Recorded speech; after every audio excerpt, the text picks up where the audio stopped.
So then you finish high school, you go to Yale, not as a drama student, but studying history and languages. Yeah. Were you doing any kind of creative outlet things there? Mm-hmm. And if so, what? Yeah, I had a stretch in high school where I got very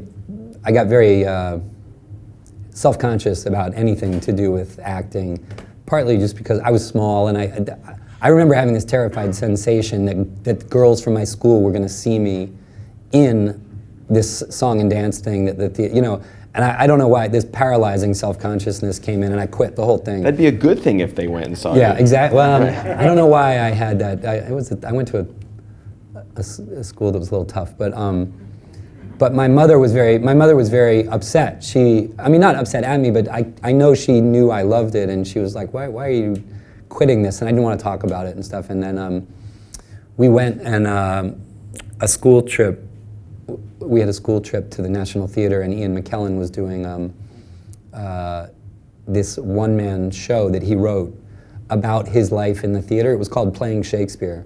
And it was this weave he did of Shakespeare's life as an artist, his life, and the way that the text of Shakespeare's plays had informed his own understanding of a life in the theater. And it was magnificent, like really, really the most unusual thing and very personal. It was really like an actor's life, but he turned it into this great piece of theater. And I remember he asked for volunteers, and I went up I was about 17, and I went on stage and with a bunch of other people, and he kind of came over and has to whistle in his voice, and he says, everybody just on cue, just lie down. And so so he says this thing, and we all lay down, and then he did the Macbeth's Tomorrow and Tomorrow and Tomorrow on the battlefield with all the dead around him. And I was lying on the stage at the National, and I was looking, and he was about as close as me to you, and I watched him do this thing from literally like right under him. And it had a very profound effect on me, not just the angle, I went home, the whole ride home, I remember thinking to myself, this is you have to take this much more seriously. Like, it was very, very profound, because he made it seem like a life, you know? And that was just before I went to college, and I think it had a pretty big effect on reigniting my interest in. Okay, so hold up. So you guys have seen the famous video where like Bradley Cooper is in the audience at Inside the Actors Studio, and he asks Robert De Niro a question, and then cut to all those years later they make 2 movies together. You do this, you're like laying on the stage with Ian McKellen, and 10 years later, you guys are both nominated for Best Actor at the Academy Awards. And the funny thing was, there was a year where it was the year that like Primal Fear and Larry Flint and those things came out, and Ian had done this thing on Rasputin. Remember he did a film? And he won a Golden Globe, and so did you. Exactly. So I met him backstage, and I never forgot. He was wearing a velvet suit, a brown velvet suit, and which I was very impressed by. And we met, and he said some very nice things and everything. And I said, I told him that story, and he was very touched by it. And I think that's it kind of bonded us in a nice way. Wow. But then then I saw him at the luncheon. I would see him here and there, and he was always very, very sweet about my story and all of that effect he'd had. And I remember going up to him and saying, "Can you believe it?" I was like, "This is the best thing ever." And he goes, "Oh, it's awful. It's awful. I hate it." And I said, "Why?" And he goes, "Because I want it, and I'm not going to get it." and I we had a funny exchange. It was. There's more to that story that I shouldn't tell. That's fine. Well, I'll tell you, I am a very positive person. You'll be hard pressed to find me saying something negative, especially in a public forum. But the fact that you were nominated for American History X, Ian McKellen for Gods and Monsters, and Nick Nolte for Affliction in the same year, not to mention Tom Hanks for Saving Private Ryan, and you guys lost to Roberto Benigni is ridiculous. No, well, I'm going to counter that. I'm a big fan of Roberto Benigni. Like, Okay. I love Roberto Benigni. So, meeting him was like the prize that year. I had dinner with him, and Oh, really? I think he's magnificent. Okay. I love that film. So I was like, You were okay losing to that? I knew going in, like I took a pool. I was like, I got an 18-inch swastika on my chest, and no one expected me to be here in the first place. I basically said to a circle of trusted friends, "What's the over/under?" And everybody was like, "Not a chance at all." So we smoked a little something before that award. Oh, nice. I had a great time. So when he got up on the chairs, you were loving it. Okay, But the only thing is, he stepped on Ian's ear when he ran across the chairs, and that wasn't a good move. No, probably not. But I also remember that was the best thing that year was Tom Stoppard got the screenplay award and said, and when he said, "I feel like Roberto Benigni on the inside." So anyway, so we're digressing. No, this is good. We can jump around. I've got all my notes here. So Anyway, you finish school in '91. What happens for those first 3 or 4 years after college graduation? How are you spending your time? I did a lot of theater at school too. I didn't study. I even took some classes and stuff. But the amazing thing about, I'd gone to public school, and when I got this chance to go to Yale, the thing that was so incredible about it is how there was so much theater going on there. Mm-hmm. Not because there's the Yale Drama School and this unbelievable raft of productions. There's the Yale Rep.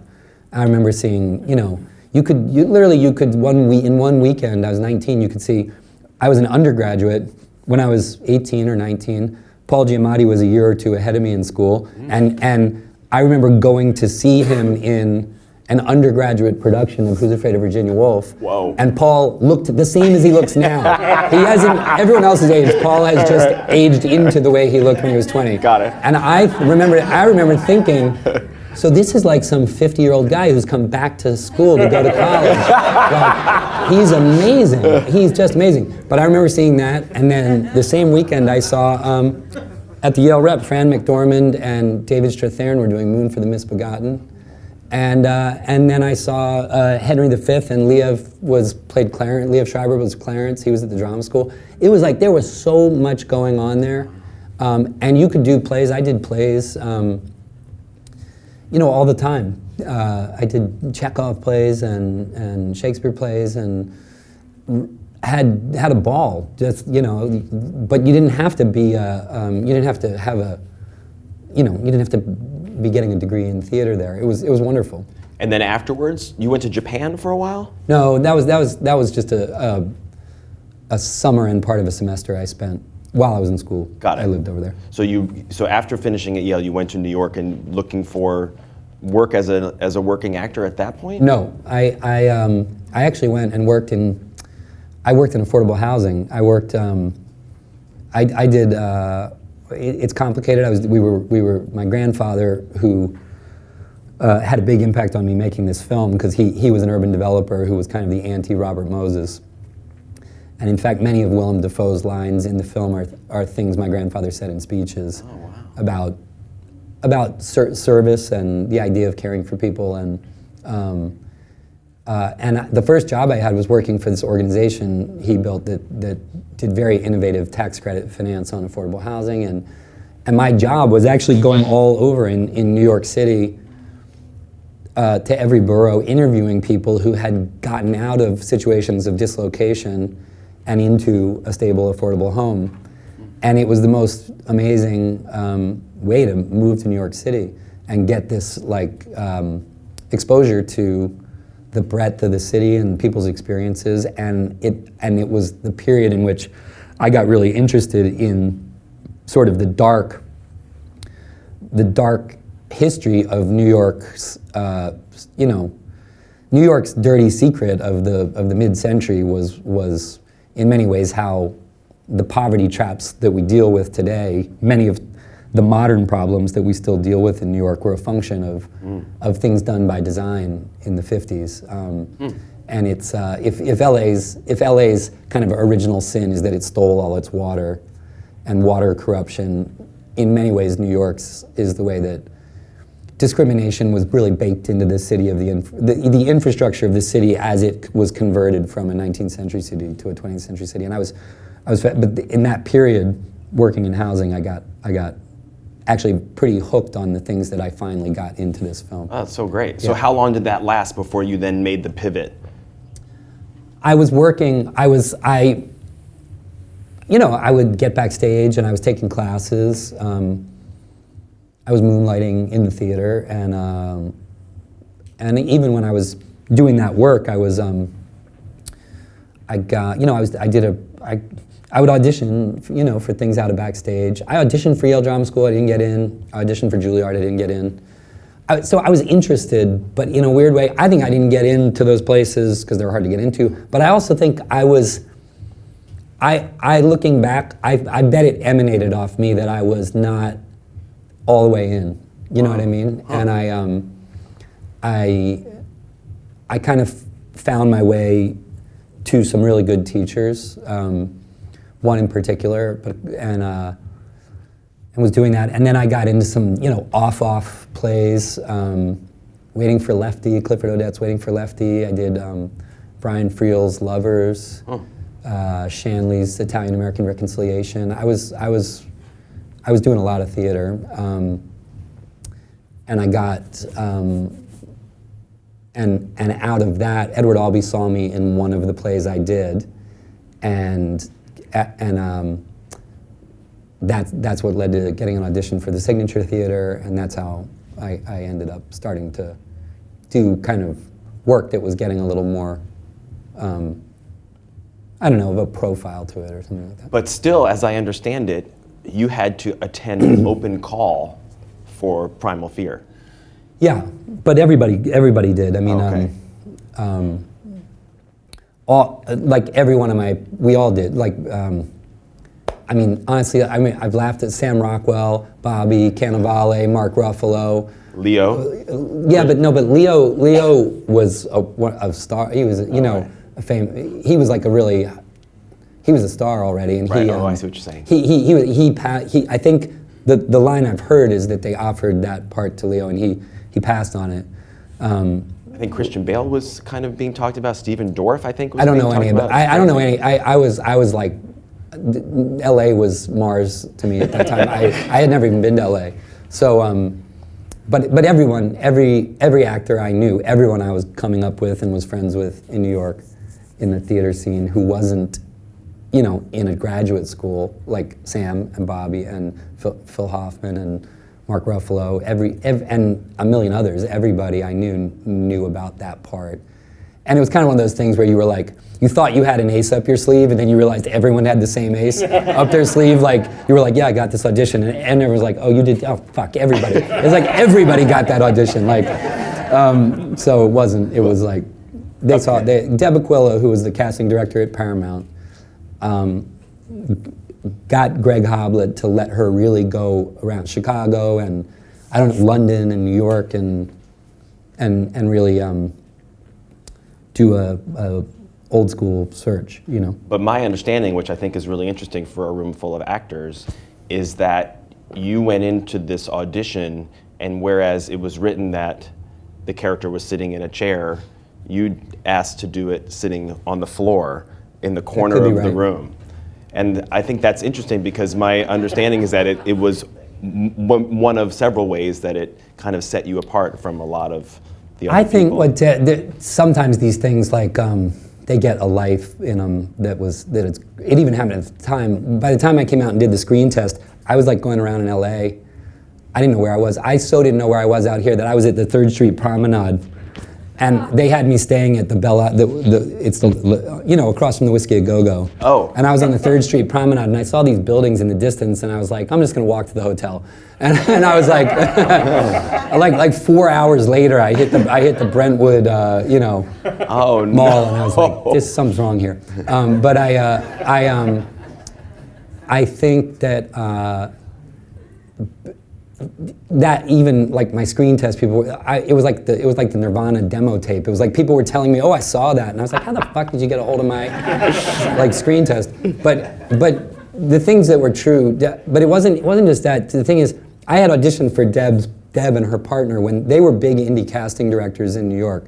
Like she did everything like Sex, Lies, and Videotape and Last Exit to Brooklyn, and so she was if you were into, indie film and stuff, Deb was kind of like one of the ones you wanted to get in on. And sometime I had auditioned, her partner had said to her like, hey, we should have him back. And then I remember saying a thing I would do a lot is if I felt an audition had gone even a little bit well, I would say, hey, could I ask you, even if this doesn't work out, I'd love to be a reader, and I would always ask casting directors if I got a positive vibe off them, will you please call me if you ever need a reader, happy to work for free, blah, blah, blah. Oh. And I did that all the time. Oh. I would work, as the reader. And I did that for Deb's partner once or twice. And I think even doing that, it kind of tuned her in a little bit more, to me. So sure. I didn't go in blind. I did, there's a funny story, I don't want to belabor it, but I knew Connie Britton and I were friends in that period, and I ran into her on the street, and she was like gonna bail on an audition, and I told her like, what's it for? And she was like, it's some film in Backstage, and I was like, well, you should just go. I pushed her, so she went. Then I see her later, and she was like, oh, I got that little film, but I'm not gonna do it. It's like 10 weekends in a row at this kid's house on Long Island. And I was like, Connie, like, you get it, you've never done a film, like, do the film, She's like, okay. And then, so that was the Brothers McMullen. Unbelievable. It turned out to be the Brothers McMullen. And then she went out, she went to Sundance, it was a big deal. She went to LA, she got an agent, and then she went in to read for Deb for the Maura Tierney part in Primal Fear. And she went out of that audition, and she called me from the Paramount lot, and she goes, I just read for something, and she goes, I'm not gonna get it, but there's a part, and they're gonna look at, she goes, I have the creepiest feeling, like you have to read for this part. Wow. It's like, it's you, and she goes, I'm gonna pay you back right now. You should get it, you should fax Deb Aquila, fax. And I did. I wrote a fax to Deb's partner and just said, if you're coming through New York, can I see this, and blah, blah, blah. So that's how that happened. Did you, I mean, the performance in Primal Fear was so spectacular. It was such a great debut for those of us who hadn't seen you on stage. I just remember, I was working at Entertainment Weekly at the time. We went to see the movie, and we were like, holy shit, this was amazing. Did you know that you were kind of firing on all cylinders? Were you surprised by the acclaim? How did it strike you? That whole thing, it like unfolded in slow motion.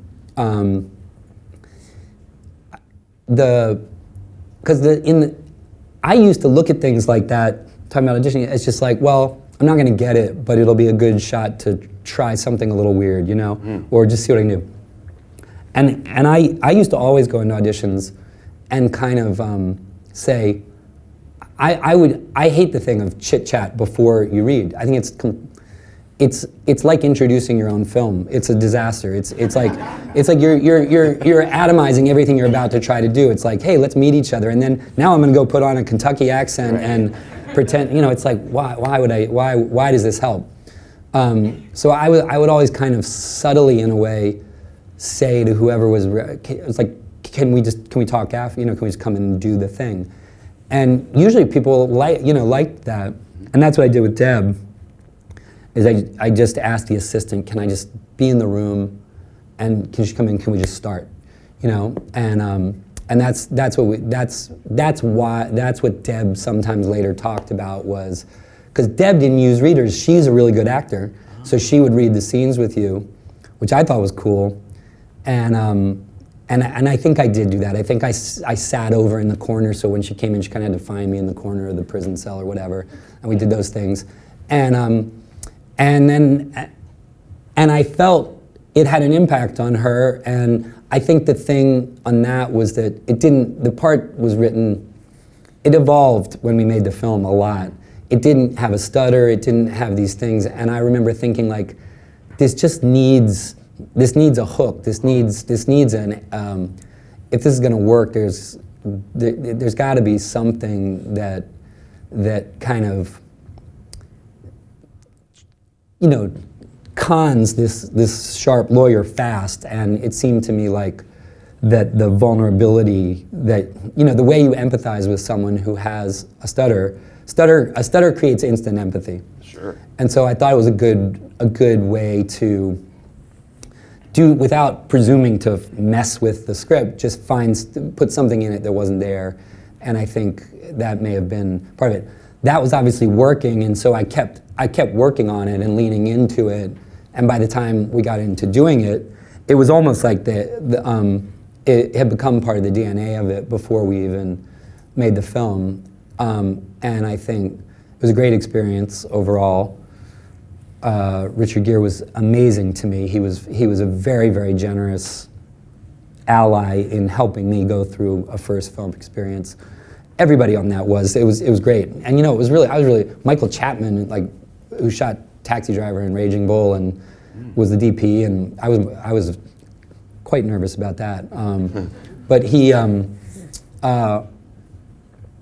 we did it, it was, I don't want to say it was a mess, but it was no one knew what the ending was supposed to be, and it wasn't decided, is it a con or is it things, and there was the studio was pressuring people to have it be that Richard gets over on, that Richard wins in the end, and to his huge credit, he was like, no.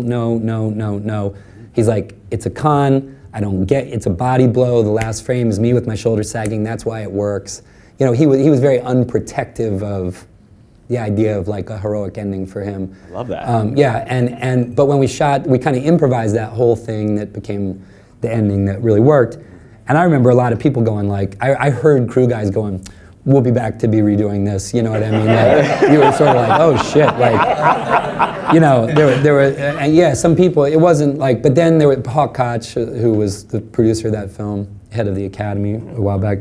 I remember seeing Hawk in the corner kind of giving me this look like,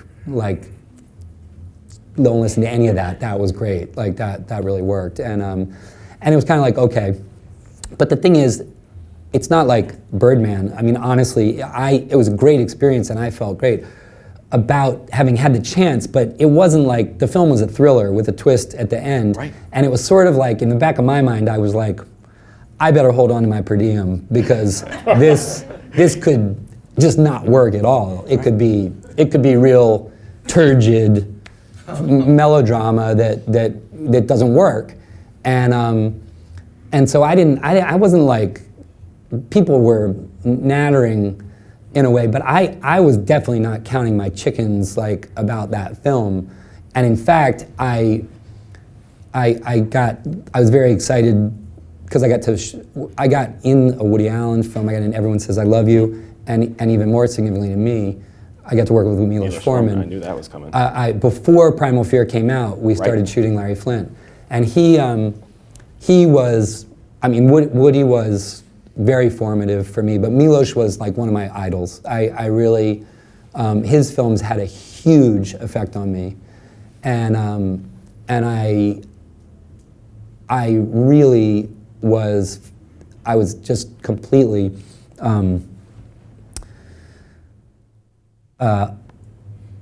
immersed in, not just in doing the film, but in hanging at his shoulder and watching him make a film. Like, and some tough things were going on in my life. My mother was ill, and so I really was like living this life between going home, excuse me, and really hunkered down in this thing with Milos, who was involving me at a lot of levels of it. He kind of really involved me in the script and involved me in the editing, and it was like such a tutelage, a real mentorship for me that. I know that this sounds like BS, but it really is the way it went for me. We were in Memphis, we were doing these things, and Primal Fear came out while we were doing it. And I really did have this sensation of kind of like, it was like, something in me was like, this is, I was resistant to, it was exciting, but I kind of was like, did it do okay? And people were like, it did great. I was like, great. And I went back to work. Because I felt like this opportunity of working with Milos was like, it was almost like a new pinnacle, you know? Yeah. And it wasn't that I took that for granted, but it felt like I think I knew it was there was gonna be a lot of noise, and in a weird way, I think consciously and unconsciously, because of the things that were going on in my life, that were tough.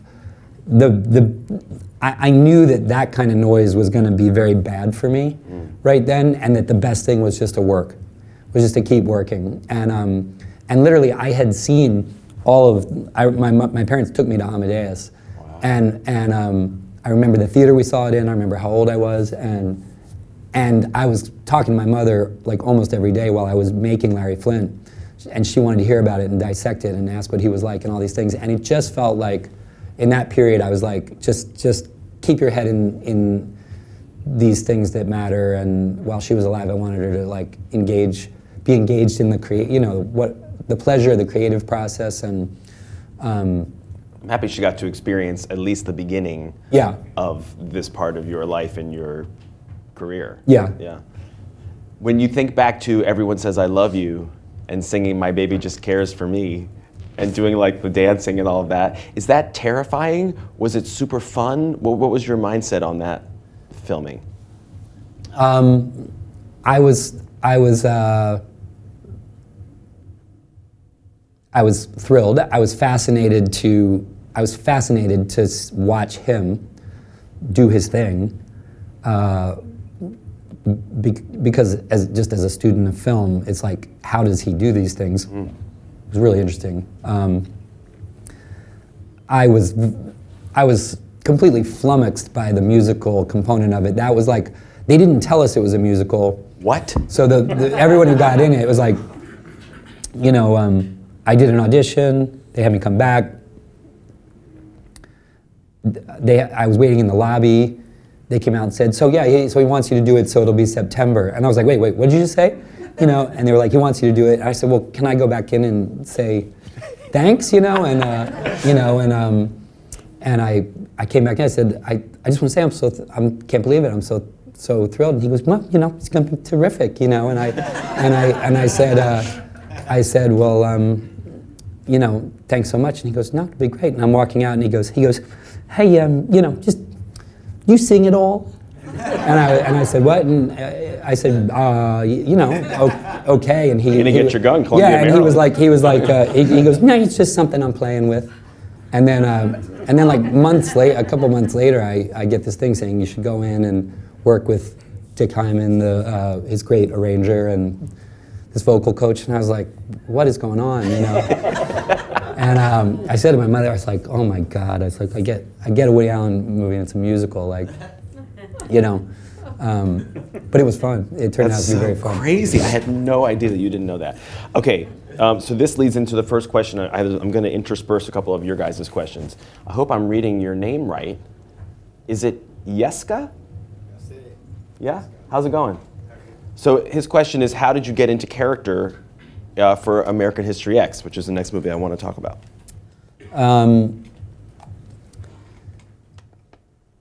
It was the whole, that film benefited in a lot of ways from we made that film for $3 million, I think. There was the total budget on it. We did it really fast. David McKenna and I, he wrote the script. We've worked very intensively together for this period of like 6 months before it, like trying to sort of take this amazing idea, the script he'd had, and almost like pare it down and imagine it as a Shakespearean tragedy. And by the time that I know it, this is an actor's room, so this is the right room to talk about this, but I think that people have a tendency to, in our trade, to say like, there's kind of a romantic value placed on like ideas like instinctual or visceral or about acting, and I think that that's true.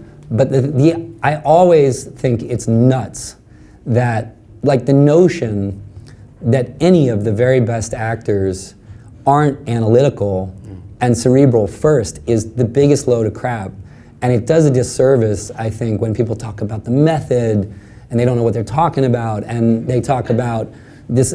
What they're really doing is inadvertently they're encouraging actors to not do their fucking homework, and I've done 2 films with Robert De Niro. I know Daniel Day-Lewis. I know Sean Penn. All the people you say, like, people talk about as the American History X. It's like, those people, I guarantee you, every single time, they're like investigative reporters. It all starts analytically. It all starts from a cerebral, dramaturgical point of view. What's the piece? How does the piece function? What's the style? How does the role fit within the style? What type of person is it? There's nothing instinctual about it in the early phases. It's dramaturgical work. It's literary work. It's style work. It's theme work. It's like it's all that work before you can even begin to go, all right, what's the skin? What's the body? What's the voice? What's the instrument of the whole thing? And how do I get it into the musculature? And in that case, that time with David that I spent, we really talking about it, thinking about it from the point of view of Othello's about jealousy, Macbeth's about pride and ambition. This is about rage. We're going to strip away everything in this, the drug subplot, all this bullshit. We're going to strip it down and make it, this is about a person who destroys himself, all of his potential because of anger. And anything else is peripheral. And the more we got down into that, and the more we started realizing we don't need that, and we need more in the prison. We need to see what happens to him more. That is the work. That's like, for me, that was the work. That was the getting ready. Like, that was the absorbing, what the hell is this really all about? Because then you can start to go, all right, well, what has he done to himself physically that is the physical echo of these things? How does he talk? How does he things? What's his relation to things? And get in and actually just start to do the work of physicalizing it and all these things. But the accelerant, the clarity and the accelerant for me that comes from the analytical work before is the notion that you would. What I don't like about the over-romanticization of some idea of the method or whatever is that it kind of suggests something that I think is really, really weak sauce, which is show up and wing it. You know what I mean? Like get in there and just feel it. And I don't go for that. And in fact, when I cast Motherless Brooklyn, which is jumping away, but we had to make this is a big movie. We had to make it in 46 days. And I didn't cast a single actor in that movie who wasn't someone with deep theater experience, because I couldn't have needy actors on that film. I couldn't have anyone who hadn't had the experience of having primary responsibility for the text, and by that I mean has been on stage and had the experience of saying the ball is in my hand and I am carrying it from moment one to moment end. I know how to synthesize the totality of the piece, do the work ahead of time, and be ready on stage to deliver the whole thing. Because I couldn't give people on this film more than 2 or 3 takes. There was just no way to do it. And I had to have people who had that kind of command of text. And I think nobody on Motherless Brooklyn, I think it's one of the best ensemble casts I've ever worked in or with as an actor or filmmaker, anything. Nobody on that film was in anything even approaching a method mode. Everybody was in there working as a tradecraft pro, nimbly, prepared, ready, and not asking for a precious environment of concentration, because I couldn't give it to them. I couldn't give it to them. And in fact, I was the disruptive force, because you work together to the degree actors can. What do we all do? We blow up a bubble of suspension of all of what's going on around you, especially on films. You help each other push all that away, and within your little thing, pretend it's real and be in it. And when one of you is ping-ponging out of it, you're the one messing it up. You know what I mean? And I couldn't have actors who were going to be like, snowflakes about that. And I think I think it's important to say that, because I think it's like, not every approach serves the demands of every piece or every type of work. And I think there's times you need pure professionalism, like a violinist. They know how to play the instrument, Let me quiz you about a couple other ones before we get into more of a conversation about Motherless Brooklyn. Fight Club, the lore on that film is that the executives weren't sure about it, all the way through. Is it too dark? Do we need to change, how we're selling it? What are your recollections of that experience and how that one felt? Because 20 years later, it's so iconic. Yeah, the inside baseball of like what terrifies studio people. I think that's almost like a irrelevant. That to me, again, from a work point of view, it was wonderful. It was beautiful. It was like there was an enormous amount of humor on it.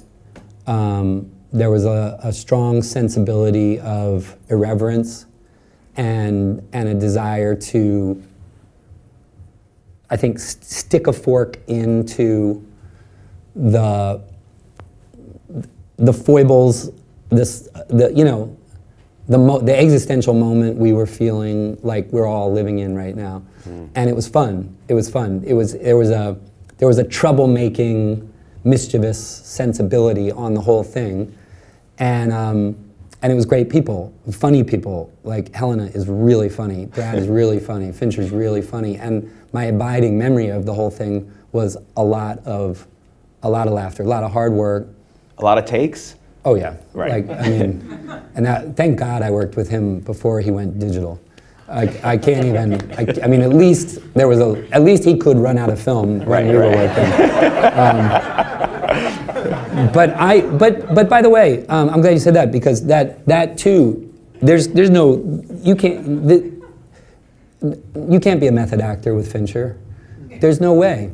He'll burn you out. He'll take you into Dada. He'll take you into a place where you're beyond self, beyond connection. And when I say the concert violinist, he even if you go, wow, he's never happy till 20, I'll just save it until 20. I'm going to bring the good stuff between 20 and 25, and on 45, you start going, oh my God, he's going to use these ones, and you're like, I can't feel the front of my face, I can't hear my own voice. You're in Saving Private Ryan mode. Everything's gone silent. You don't know what you're saying, and it forces you to get to a very interesting place, which is, this is not about any kind of like connectedness. That happened like hours ago, and he was not doing anything other than looking at whether the Steadicam bumped. You know what I mean?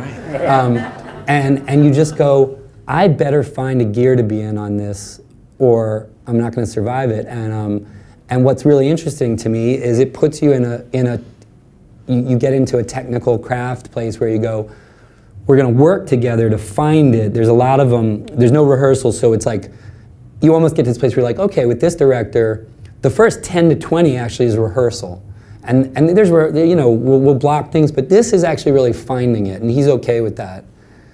And so we can explore, we can F around, try some weird stuff, things, and then there's going to be this zone where maybe it'll happen. But you kind of just, with David, have to get into a place of, you can't be precious and you can't look for emotional connectedness to anything. You have to work like a dancer, and trust that all the time spent together is creating a stylistic like synergy, that you have gotten into each other's vibe, and that that you can trust you can trust that he's a great choreographer, and that he's gonna let you know when the moves of you and this other thing came together. And he's a master of that, a master of the dance between camera and actors, right? And I think that was interesting. It was valuable. He also said, I mean, again, the antithesis of like what everybody thinks is like, you know, the kinds of conversations that go on with directors and actors. The best, he gave me one of the best notes I've ever gotten as an actor. Probably in the first 7 or 8 days, we were doing a lot of stuff, and I did something where it was always with him like, are we being very tongue-in-cheek here and very funny, or are we leaning a little on the darker side of it? You know, it was pretty much that kind of a play, and I did something leaning. I think I was in my underwear running, and I think I did a very like, you know, like a flourish. Yeah, a little bit of a flourish or something. And he kind of came over to me. He goes, a little less Jerry, a little more Dean. Oh. And I was like, that's it. I was like, that's this whole film. And I kind of said, like, we were laughing. I was like, I got you. But later I said, you know something? That's pretty much it. The whole. I said, all you got to do is you just tell me Jerry or Dean on this film, the rest of this, and we know where to go. You know what I mean? It was. Sometimes it can be simple like that. What was your experience with your director the following year on Keeping the Faith? It was him. It was you know, when I look back on that, those were the fat days. I had more time and more money to make a rabbi priest joke into a romantic comedy than I had to make like an epic New York noir. It was just so different, so luxurious, and also and super fun, light. And Ben is himself a director who's an actor, so you couldn't have had a dance partner who was more facile, more willing while the tape is rolling. Let's go back. Let's just go back to there and pick it up again and go. And nice. Just very, very old school. Old school. Lemon Mathau patter, looking for the rapatata of it all. Did Disney come to you and say, would you like to direct this, or No. how did it all? No, my partner Stuart wrote that script, and we set it up, and originally we were going to do it in one studio, and it got put in turnaround, and it was one of those things. It fell, the way it all landed was great, super fun,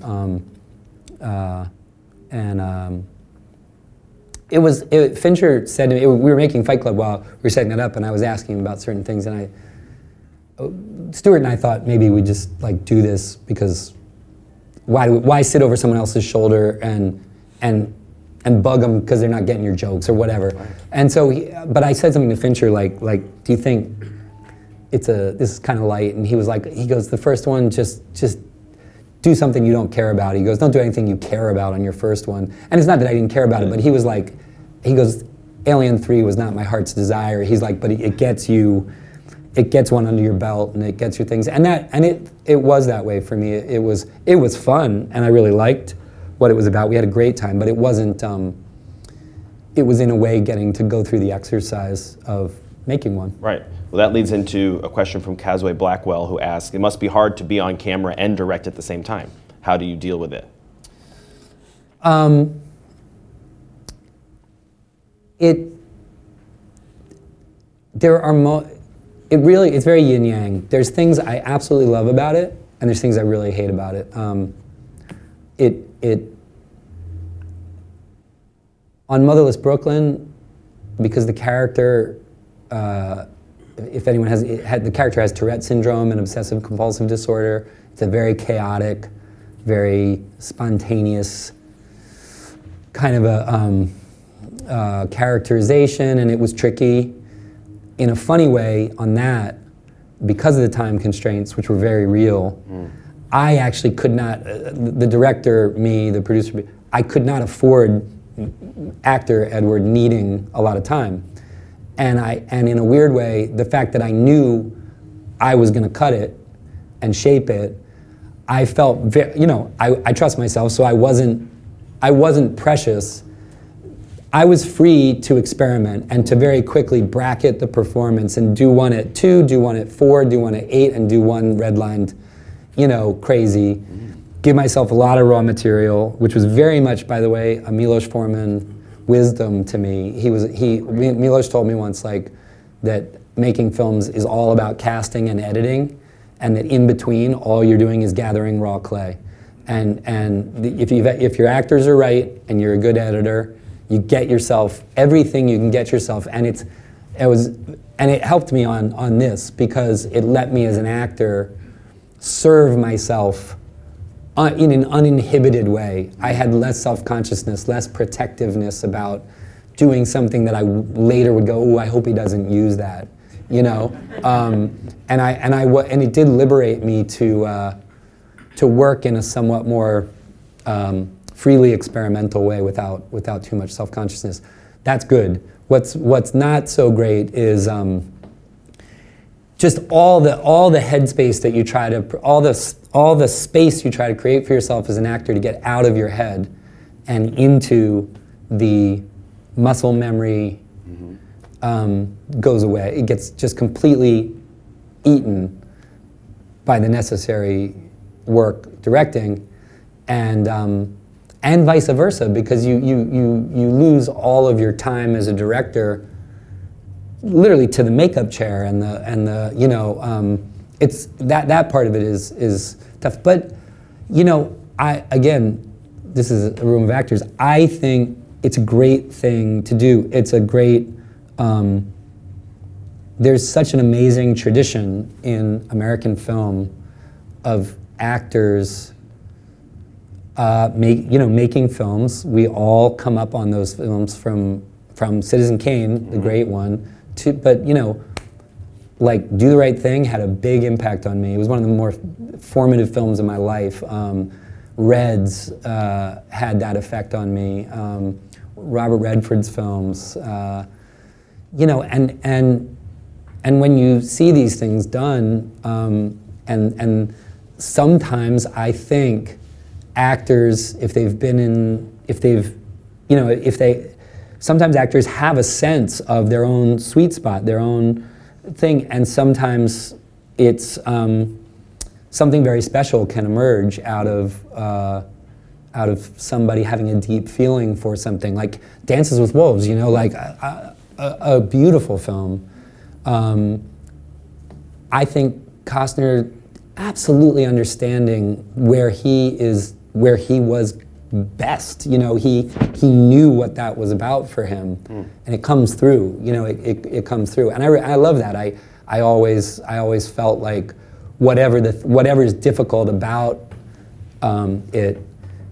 it's worth it. It's worth trying to find those things and take a swing, because we exist in the netherworld of, I always hated, even when I was in my, you know, first in New York, I hate having the lack of autonomy that actors have. I hate that we wait on other people. There's beautiful things about what we get to do, but waiting on other people to give us a gig sucks, like, eternally. It will never not suck. It has always sucked. It will never not suck. And inevitably, I just think that it's part of the existential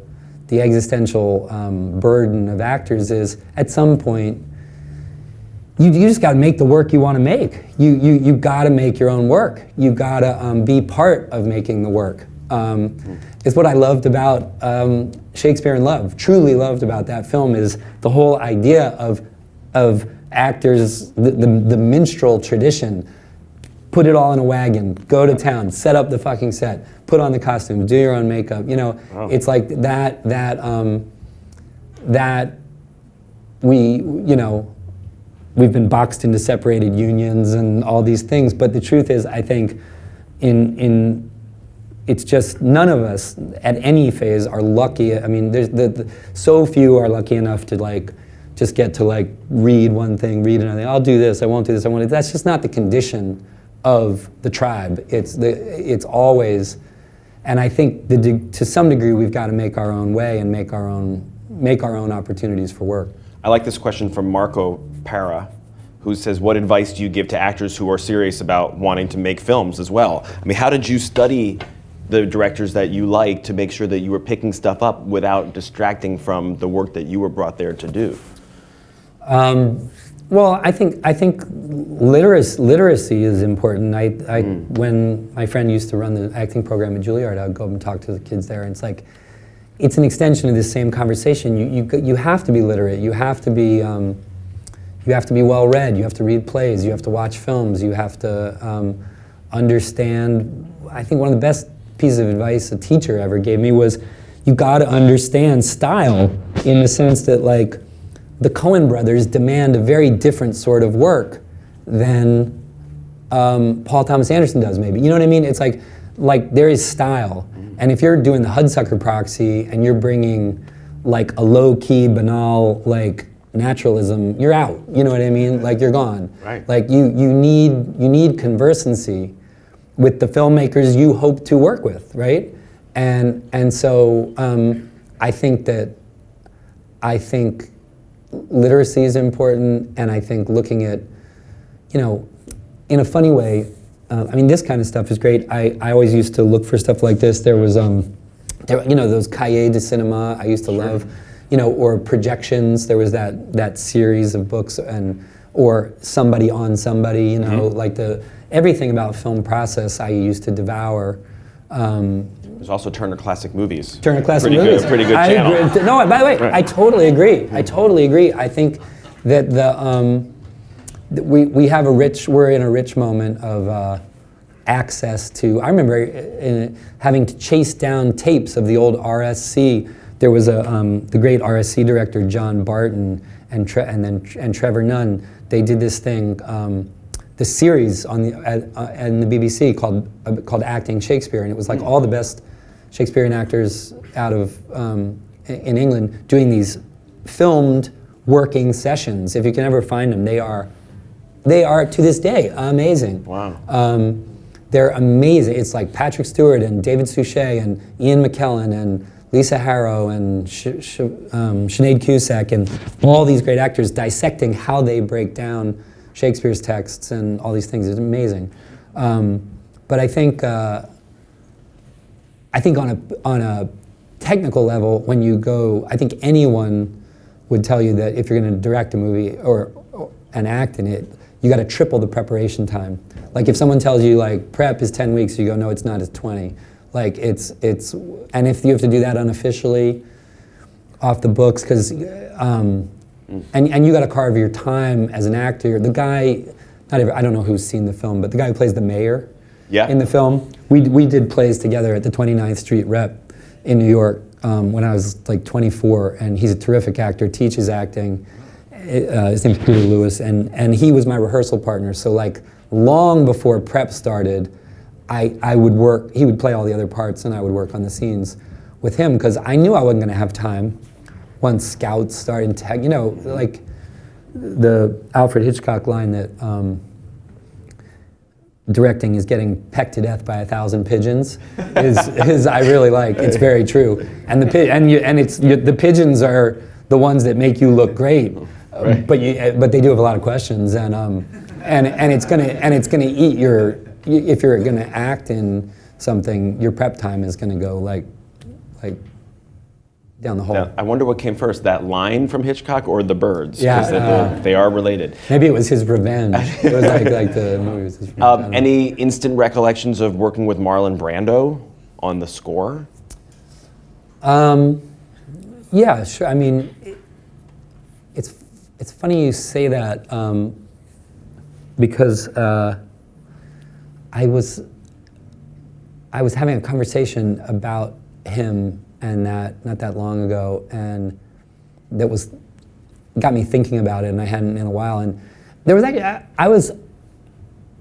I remember feeling a little dismayed because I felt, and this is not a negative on anybody, because when you're making a film, like as we all know, there's all kinds of pressures on different people and they have their own things going on.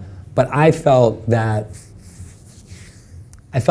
some of what was going on for the director of the film it was putting him in a slightly tight place. He had a notion that he wanted the vibe between these three actors. He wanted it to conform to a videotape that he had in his head.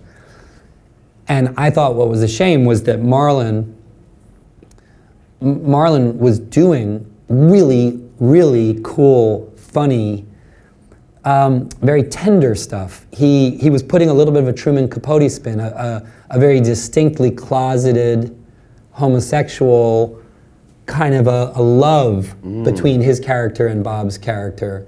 There was more than a paternal thing going on, which is in the script, which I got hired on that. I did a punch up for the studio, all these things. So I helped actually like design the vibe between our characters, because it was more of a caper film. Yeah. And once it was like me and De Niro and Brando, it was like it was gonna be something else. It was not gonna be tongue in cheek.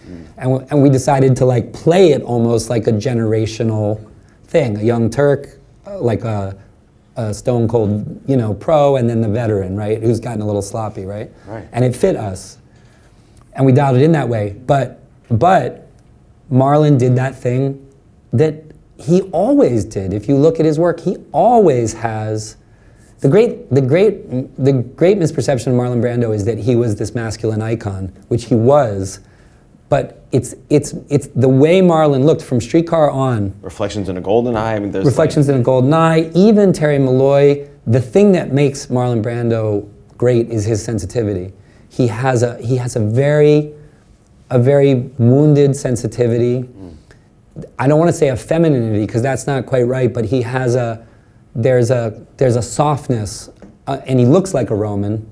He looks like it's the juxtaposition of the way he looks with what is actually this very childlike kind of softness and sensitivity.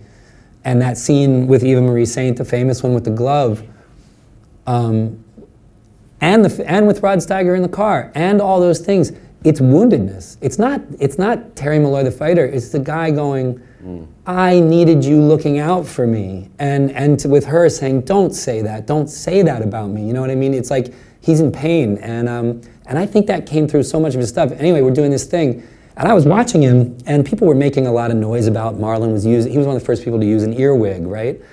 And they were going, blah, blah, oh, he's using an earwig, he's phoning it in, and I was like, the guy is 82 years old, and he was doing it in a very canny way, because he would have she was reading the lines, he would do like 2 or 3 takes, and yeah, there'd be like a funny little pause while he got it, but he was a master. He delivered a line more fluidly than like most people on their best day. And after 2 or 3, he would go, I got it. It just helped him find it a little faster. He was old, and it was a memory thing.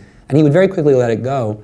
And he was doing I started realizing he's playing this as a long time unrequited love. And it was really interesting. Really, it made it more tragic, and there was an impulse to crush that right out. And I could feel him go through this moment where he was sort of like, here we go, like now it's going to become like Marlon's the difficult one, and that just wasn't the case. I thought it was his last film, and I thought it was. I loved watching him do that thing. He was very. I mean, it's ridiculous to say he was special, but even when long past when I think people were thinking, oh, he doesn't care about it anymore. He doesn't. But he had an intuitive. He had a truly intuitive sensibility for, I think, human sensitivity. A couple last questions about Motherless Brooklyn before we use up our time here. I'm fascinated by the character of Lionel Estrog because occasionally you've seen someone who has Tourette's syndrome on film or on a TV show. What I find so fascinating about this character is that this is a man who is very frustrated by and objective about his own condition. He's always apologizing for it, feeling embarrassed about it in a really interesting way. And I'm wondering how that affected the way you played it, because the character has to show the frustration as well as the throes of it that he's under. Yeah, I mean, it's always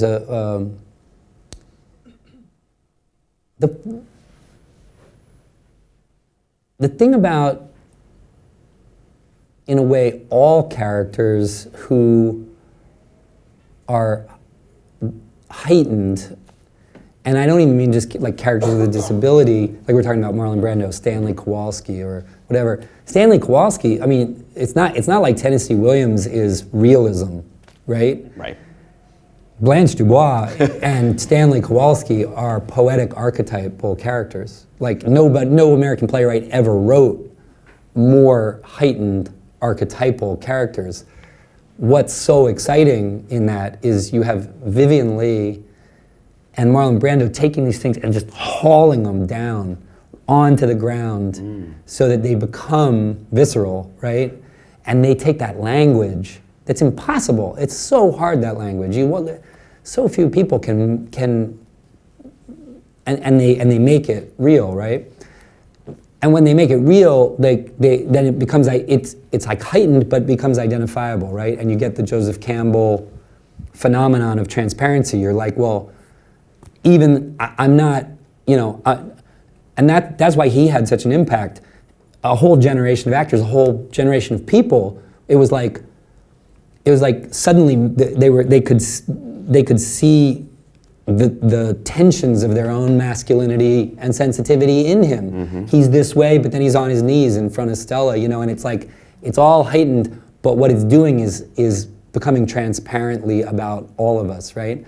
And I think that's always the case. And to me, like a character like Lionel with an affliction, we don't all have Tourette's, but everybody at some time feels misunderstood, feels like an underdog, feels like people underestimate them, feels lonely.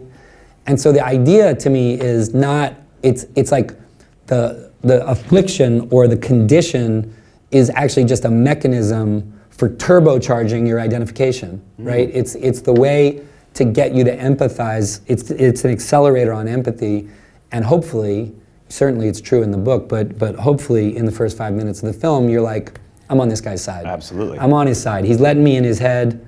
I'm hearing his true voice. I'm seeing what he deals with. I'm thinking, there but for the grace of God go I, because if my inner voice came out, I'd be in trouble too. All right. You know what I mean? And so in a weird way, the anchor is not like the condition or the expression of the tics or the this or the that. It's like, I think in every character like that, it's much more what's their human struggle that's universal underneath a specific thing, right? And I think that's, My Left Foot, let's take it, like great performance of a person with a really severe physical affliction, but that's not the nature. The film is about, what's so amazing about that film and that performance is it's as much about being Irish as it is about having cerebral palsy. Right. Because he's and the three films they made together, In the Name of the Father, The Boxer, and My Left Foot, all those films are about Irish life. They're all about the condition of being Irish. And I think what I love about that performance is not that he amazingly inhabits the physicality of cerebral palsy. It's that he gives you this huge human portrait of a person who, just like you and me, is a son of a bitch, is lusty, is horny, and who is fighting his daily battle, is that, but he's fighting through it to become who he wants to become, right? Yeah. And his setbacks are very intrinsically Irish. The things he's also fighting through, just sort of, it becomes a metaphor for Irish life, really. And I think that Lionel, to me, like the Tourette's, the condition of being unseen, it's woven in the film. Gugu's character is unseen because she's a black woman, and she's a lawyer, but she's a black woman in the 50s, so she's written off. Willem's character is not seen for who he really is. Alec Baldwin's character is not seen for who he really is. And I think the idea of invisibility or of the dangers and the sadness of not seeing things as they are is very interesting. That's a very interesting thing. Much more interesting, honestly, than Tourette's. Because if you had to relate to having Tourette's, then the movie would be for like the smallest niche audience in the world. but you have to figure out what is it that's universal underneath it, and then how does the manifestation that's very unique to him and hopefully kind of fascinating and humorous and all these things become a device for connecting you. And it does, completely. Yeah. And in this situation, I mean, you adapted Jonathan Letham's book. This is a labor of love project for you, something you've been wanting to do forever. And what was that experience like, not only for you directing it, but hearing this amazing cast speak the words that you and Jonathan Lethem, kind of created? It must have been such a thrill. Yeah, it's really great. In a weird way, well, that's not true. The book takes place in the 90s, and it's just about the Tourettic guy working for the detective. So my character and Bruce Willis and the guys, but the whole thing, the rest, resetting it in the 50s and the rest of it about Robert Moses, basically, that's not in the book. Right. So there's sort of, it's this mashup of Jonathan's character and my world, my story, my world, and it was neat for both of us, I think. For him, it was like, I think we were very true to the spirit of his character and the underlying, the loss of his only friend being the driver. But then it was like his character walked off into his next novel, which was he said he loved. For me, I think it's one thing that's fun. I think writing as an actor, writing with other actors in mind, and writing for a huge cohort of actors that I've worked with for 25 years, or known, or is that you can hear them and you can see them. And so, like, for me, I was actually so hung up on Bobby Cannavale doing the part that I got very gripped about we were trying to work out his schedule with The Irishman, and oh, that. Yeah, but like, there's lines in the movie. He says he's getting frustrated with Ethan. He says, like, I know it's cold. That's why they call it winter. And not everybody can get away with that, but Bobby can. And there are certain things that Alex says that when I hear them come out of his mouth, it's very. It's great. It's special. There's some people have an imprint, and you can kind of hear that in it. And when you actually get those people that you wrote with it in mind, that's pretty special. My favorite stuff. Well, I said this to you last time. The scene of you and Gugu dancing, where she kind of puts her hand on your neck, and that calms you down. That's such a beautiful moment. But I also just love the stuff with you and Willem Dafoe, because for once, you sense these two guys who are kind of misfits and outcasts having this really strong connection with each other. That first scene where you guys really are talking is magical. We talked a lot, you wouldn't think this, but Willem and Alec and I, we talked a lot about Star Wars. Oh. Because we talked about these guys being like Obi-Wan Kenobi and Anakin Skywalker. They were Jedis together, and Anakin Skywalker goes to the dark side, but he's strong with the Force, right? Yeah. That's like that was like the archetypal kind of vibe we wanted between them, and I think it's sort of like Luke, Obi-Wan and Rags teaching Luke how to go at the Death Star, Oh my God! Now you gotta go watch it again. I'm seeing it in a whole new light. But let me say this, because I think, again, this is a very particular group, and I think for me, again, that whole, I remember, when Phil Hoffman and me and people who, when New York sort of started theater companies and everything, we used to, like, Willem was, for a lot of us, the ideal of the kind of career you could have as a New York actor. Sure. Because he helped found the Worcester Group, one of the great avant-garde companies, stayed very committed to it, always was coming back and doing shows there, kept that group alive and vital, and even as he became, the great film actor, straddling all these things, and it was kind of like, that's the model of a great, like, New York actor's career, and getting to, I knew him from Wes's films, but getting to really dig in with him in New York, work with him, was very, very special. And I think it's worth saying, along in the vein of that thing of like actors doing what they have to do, is like we were joking about The Irishman, but I made this film for like 1/10 of the budget of The Irishman, and because we had to, it's very hard to get these kinds of films together, even with Bruce, everything. And this film was co-financed by actors because everybody in it came in and did it for me for scale, like from Bruce on down. And I had to say to everybody, I don't have money on this film.